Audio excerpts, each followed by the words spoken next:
Samsung is warning customers to avoid discussing personal information in front of their smart television set. The warning applies to TV viewers who control their Samsung Smart TV using its voice activation feature.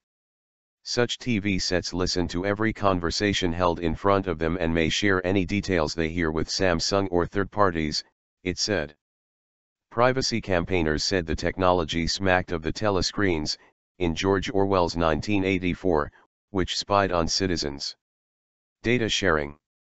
The warning came to light via a story in online news magazine The Daily Beast, which published an excerpt of a section of Samsung's privacy policy for its net-connected smart TV sets. The policy explains that the TV set will be listening to people in the same room to try to spot when commands are issued. It goes on to warn, if your spoken words include personal or other sensitive information, that information will be among the data captured and transmitted to a third party. Corinne McSherry, an intellectual property lawyer for the Electronic Frontier Foundation, EFF, which campaigns on digital rights issues, told the Daily Beast that the third party was probably the company providing speech-to-text conversion for Samsung.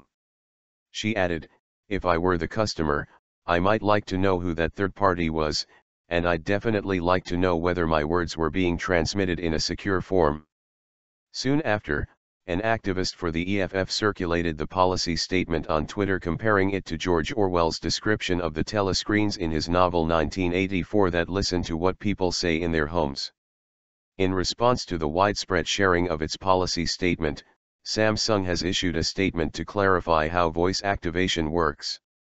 It said the privacy policy was an attempt to be transparent with owners in order to help them make informed choices about whether to use some features on its smart TV sets, adding that it took consumer privacy very seriously.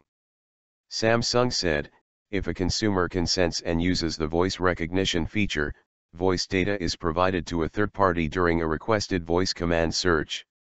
At that time, the voice data is sent to a server, which searches for the requested content, then returns the desired content to the TV. It added that it did not retain voice data or sell the audio being captured. Smart TV owners would always know if voice activation was turned on because a microphone icon would be visible on the screen, it said. The third party handling the translation from speech to text has not been named. Samsung is not the first maker of a smart, net-connected TV to run into problems with the data the set collects. In late 2013, a UK IT consultant found his LG TV was gathering information about his viewing habits. Publicity about the issue led LG to create a software update which ensured data collection was turned off for those who did not want to share information.